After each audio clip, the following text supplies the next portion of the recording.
ever since the fourth quarter GDP numbers came in a full 100 basis points, 1 percentage point higher than street expectations, there is a spring in the step of economic policymakers and economists.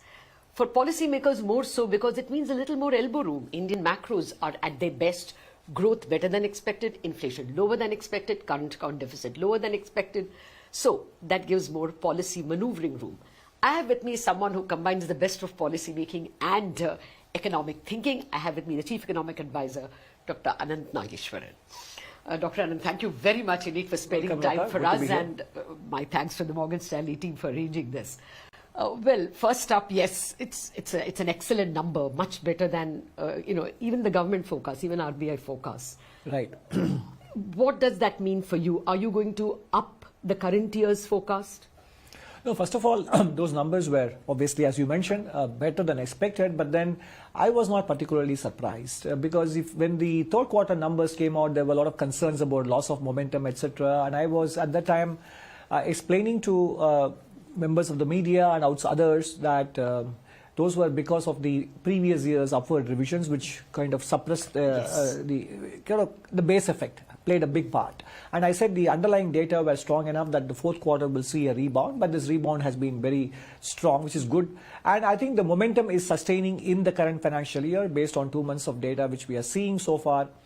I may not have revised my estimate higher as others have done because they were coming from a lower level. We have 6.5%. But what I do feel, subject to the monsoon risk factors, etc., when we wrote the economic survey, we wrote that risks were more tilted to the downside to our number.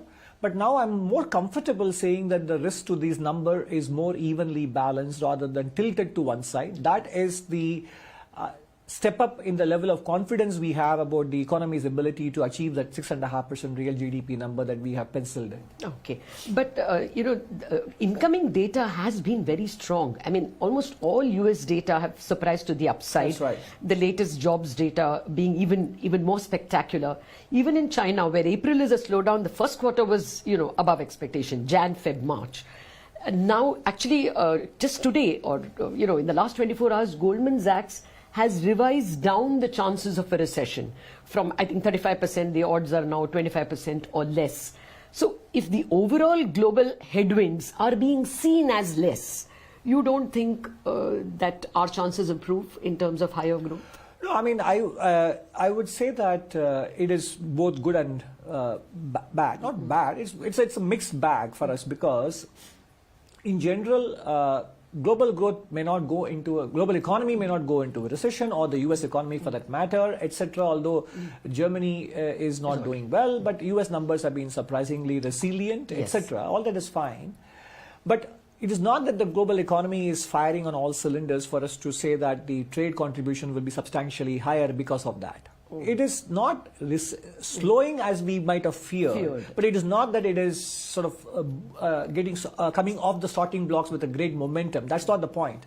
So on the contrary, I have always maintained in the last 6 or 8 months that a controlled slowdown in the global economy is what the doctor would order for India, given the positive implications it has for energy demand, energy prices, etc. To me, those effects dominate. Okay. Because our services exports are relatively more resilient, and the merchandise export growth will, even if the global economy isn't going into a recession, it is not going to be, sort of flying very high. Okay. So on balance, I would rather live in the global economy context with a sort of a controlled, restrained slowdown, which is not so destabilizing as to upset risk appetite, etc. So that is what would be ideal for our economy's requirements. Even market economists say that a very speeding global economy will mean others who are more globally linked do better.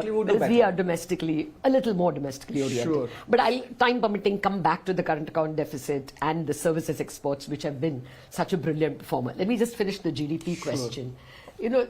I'll just begin with the 1 or 2 worry points in an otherwise brilliant GDP number. The private consumption. At 2.8. This does look like, a capex-driven, construction-driven GDP can sustain only if at some point demand returns. Yeah. Doesn't it worry you? Look, I would say that yes, it could be better. So whether it worries us, that people can agree or disagree on the degree of worry that they have.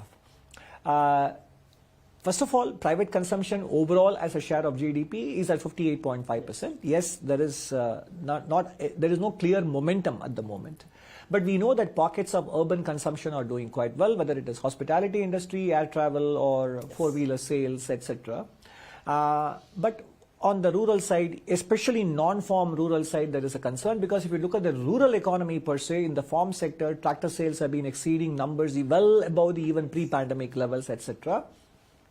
People talk about two-wheeler sales as a one proxy for non-farm rural consumption being tepid, etc. But then we have also been talking to retailers and those who operate in that space, and the feeling is that we may have turned the corner because after 2-3 quarters of contraction, there is a slight positive blip in the fourth quarter. The May two-wheeler numbers are good. Also in the fourth quarter, January to March, rural consumption turned positive, even if it's a small blip for some of the fast-moving, low-priced consumer goods items. See, the thing is, the construction sector, as it gathers momentum and both residential and non-residential construction pick up, we will see outward migration from villages back to urban centers, and plus the government's couple of schemes in the rural segment itself, affordable housing and the water mission, etc., will also generate employment. Therefore, I do have a sense of optimism about the current financial year, that these numbers, that concerns we have about non-farm rural consumption, I think they would dissipate. Okay. That is the sense I have. Okay, I'll just quote you some other numbers. While I agree that two-wheeler sales may have turned the corner. Yesterday, we had a conversation with an FMCG biggie, and he was giving us industry numbers, not his numbers. In FY23, he says FMCG grew for the industry by 8%, volume minus 4%, price plus 12%. Right. And the other number that was even more, worrying is that rural is still contracting 3%, urban is growing 3%. And so for the fourth quarter, it was flat volumes.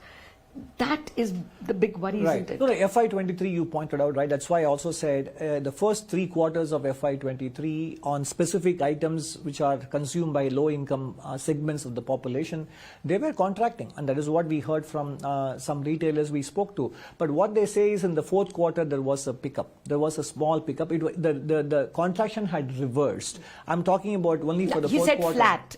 Fourth quarter numbers. And as I said, as and when the construction sector activity further gains ground and then the incomes begin to rise and then the transfers happen from urban to rural India, I do expect that some of the concerns we currently have will dissipate. But you are right about the overall year data, and we are talking about slightly more granular shifts that are beginning to happen. Okay. No, I'm building this for the next couple of questions. The Capex. Capex, excellent. It's grown by 8.9, almost 9%. Outsized contribution is really from the government. We know that from anecdotal data, that government, especially central government, is charging ahead. It's now accounting for like 7.7% of overall investment, which is very good. It used to be 5.5, I believe. Now, the point is, has it resulted in private capex? Anecdotally, that doesn't seem to be there. No, anecdotally and even data-wise, it has. Private capital formation is picking up. It is no longer a plane waiting on the runway to take off. It is taking off. It is not a question of in the future. Okay. If you look at data based on cash flow statements filed by companies, we do track it from a private sector financial institution. In the first half of the last 3 financial years, 2021 until 22-23, 3 financial years, we only have data for the first 6 months because the end of the year data will come shortly now. It was 2.1 lakh crores or 2.1 trillion rupees in 2021, rising to 2.7 lakh crores 21-22, and then 3.3 in 22-23. Then you look at the new project announcements data that the Center for Monitoring Indian Economy provides, and then you look at the fact that you speak to bankers, they say they are not seeing loan demand from industries, not because they are not investing, but because they are flush with internal resources themselves. And I think there are very definitive signs. We also heard from several industry participants saying that they are seeing capex pick up. Steel and cement, there is no more room for... no, steel and cement is doing well. Yeah, but I'm worried about other sectors. There are also other sectors where we have seen in the fourth quarter, based on 1,900 companies' data which we have checked, there is a momentum. The question is the magnitude of the pickup in capex may be different across different sectors, but the direction is positive and it is growing. In fact, if anything, just as I mentioned to you earlier, that my risk around the 6.5% has become more balanced other than weighted towards the downside, is largely influenced by the signals I am picking up on private sector capex momentum. Okay. Yeah. So obviously we will begin to see that in the data. So that is why I am becoming more comfortable with my 6.5% estimate. It is primarily because of this. Okay. Well, I saw data to the contrary, but all these are studying corporate numbers, and therefore it's one study versus another study. Okay. But what I'm driving at is that it is still central government capex which is the motor, which is fueling much of the growth, whether it's construction or whether it is GCFs, gross fixed capital formation. This is an election year, and every past election years, you normally tend to see revenue expenditure or government transfers usually increasing. And this year there is more reason because we are seeing private consumption in a lull.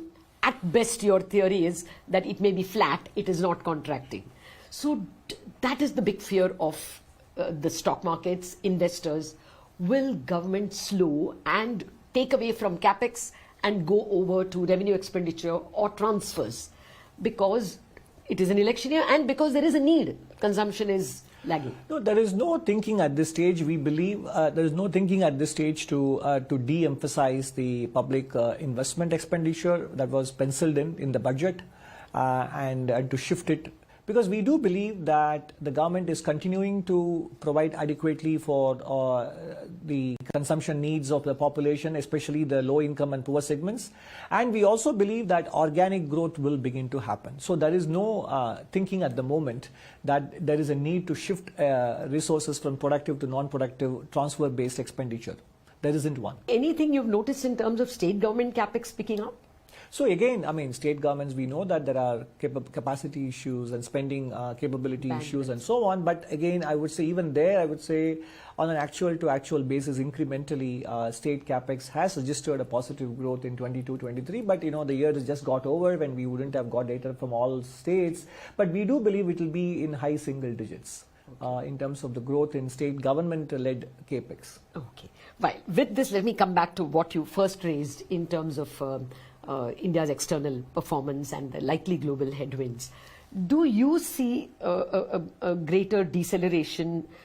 There are, like I quoted the Goldman Sachs report, their chances of lower recession, lower chances of recession in the US. But that is also coupled with therefore the Fed likely to have one more rate hike. So do you fear that later on in the year we could have more severe global headwinds? No, What's your own draw? Yeah, I'm not sure that even if the US were to raise rates once or twice, I don't have clarity on that.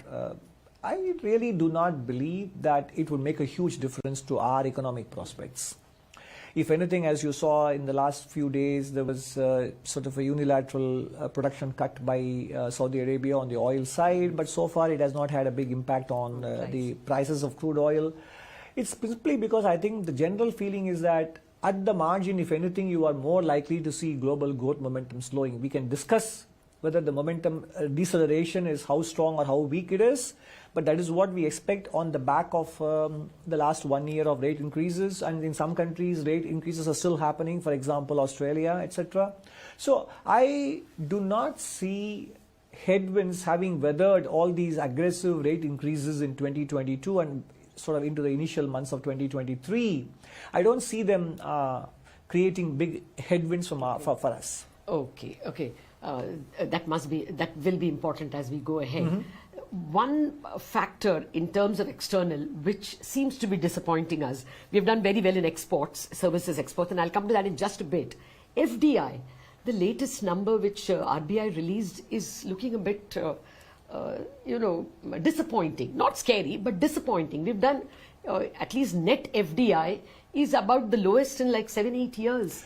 Yeah, that's also because there was sort of outflows and both on that's the overall number including the FII flows, if I'm not mistaken. No, FDI. FDI outflow, inflow. The net has fallen to some 28 billion. Yeah, so normally we would be in the range of about 35, 32 billion. Last so 3-4 years. About 20%. You should also remember that this was a year of massive rate increases in the developed world, commodity price shocks and geopolitical developments, which in general make people sort of sit back and take a relook at their situations and investment plans. So this could be a period of a pause that refreshes. And that is the way I see it. I wouldn't be reading too much into these numbers because what we are hearing also is that a lot of companies are indeed stepping up their plans for locating in India. And given it was an extraordinary year in 2022 in terms of commodity prices and interest rate increases, I wouldn't read too much into this number. And it is good that it also happened in a year in which overall India's external situation, starting from a position of concern in April, May 2022 to a position where we are quite comfortable with the balance of payments and the current account deficit, etc. Not only in 22-23, but also going into 23-24 as well. On currency, do you think that a persistent depreciation of the currency, or at least not allowing it to appreciate, is the right way to forward? No, again, I think I don't think that the central bank has a doctrinaire approach to the exchange rate. They are looking at what is happening to other emerging market currencies, particularly in this region, etc., and accordingly they will be calibrating their stance. So I don't see this as some sort of a bias towards persistent depreciation. Okay. Well, I have to take a commercial break, but Dr. Anand, I have many more questions on the FDI issue, what the government is thinking about on PLI, back in a jiffy.